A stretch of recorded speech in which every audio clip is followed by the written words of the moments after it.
Here we have a 67 Buick Skylark, our Buick Special, very similar to the GS's, and this car has been completely restored and it's my latest toy added to the garage. It's got a Buick 455, normally aspirated, and I'm actually taking this video because I'm taking it to a buddy's house and he's going to lower it 2 inches for me, and I want to do a before and after video. I think it'll look a lot better with being lowered 2 inches, and those are 17-inch rims on it.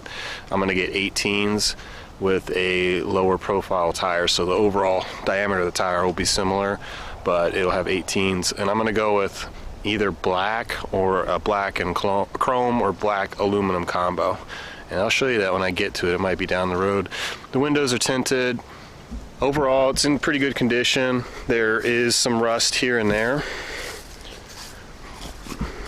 It's got a nice pearl black paint on the top, and it's some sort of pearl white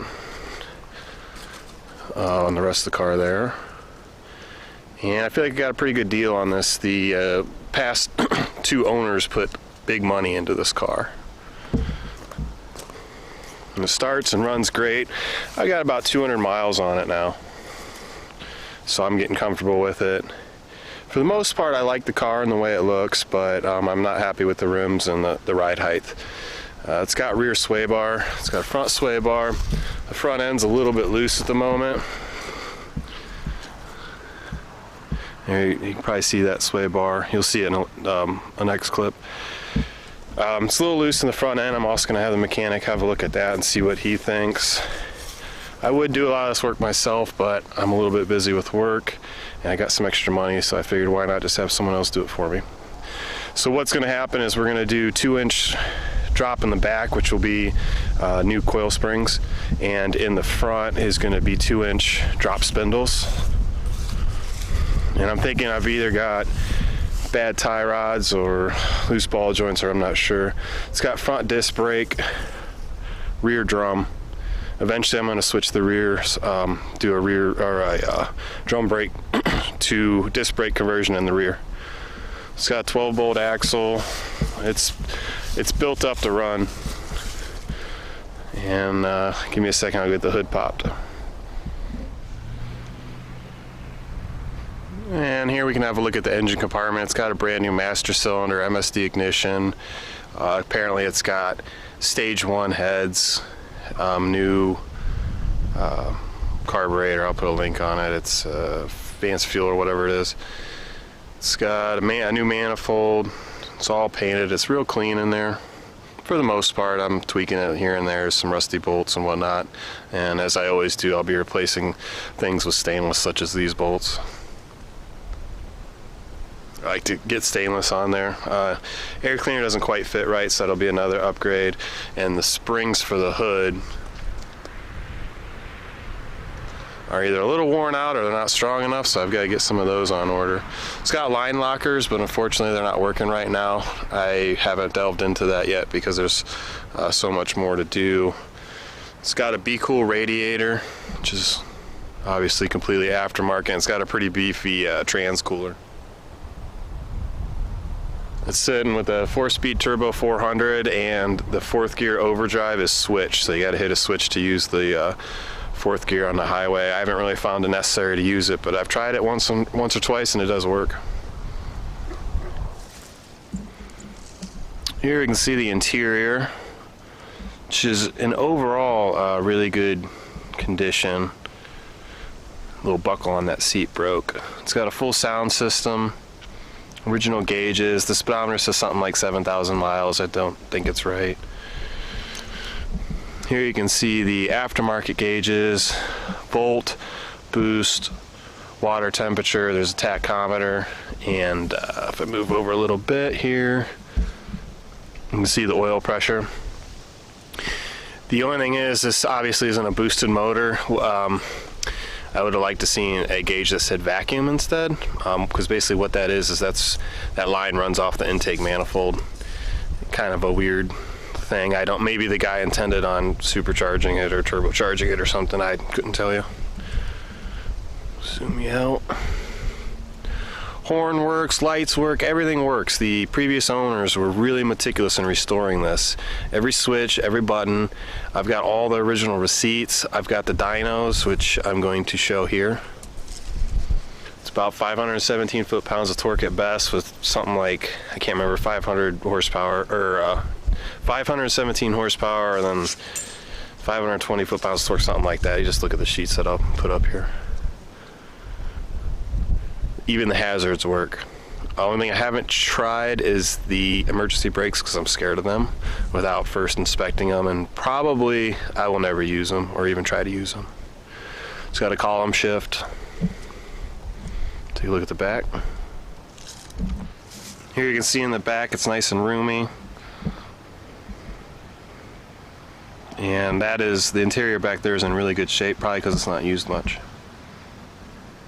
There's a look at the driver's side door and the interior that, you know, like I said, they had all this installed. It's not too bad.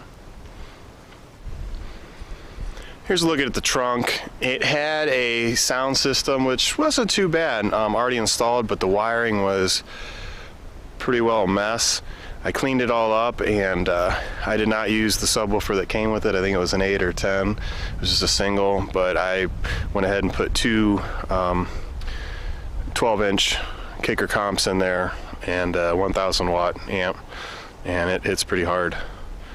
It's a little bit of rust in the trunk, but I think I can have it taken care of. Now we're over at the passenger side, and you can see I cleaned up the wiring and got the stereo working again. It wasn't fused and a lot of it wasn't hooked up. I don't know why, but whatever the case, I traced the wires and got it wired properly. There's a look at the rear rims. They're American Racing 17s. There's a look at the front rims again, American Racing 17s, and you can see the disc brake conversion.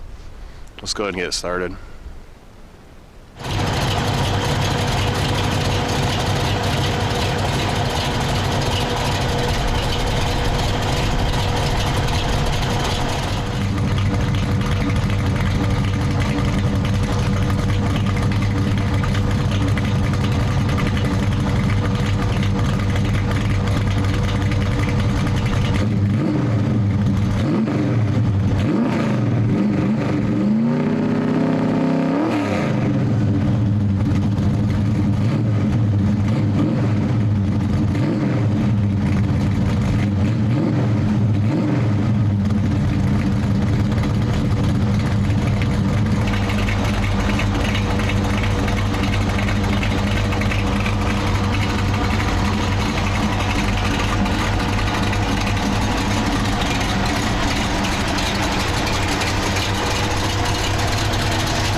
Okay, so there you have it. There's a general look at my 67 Buick Special, and as always I'll be tinkering with it and upgrading it and modifying it, and I will be doing video logs on the whole process, so stay tuned. Thanks guys, bye.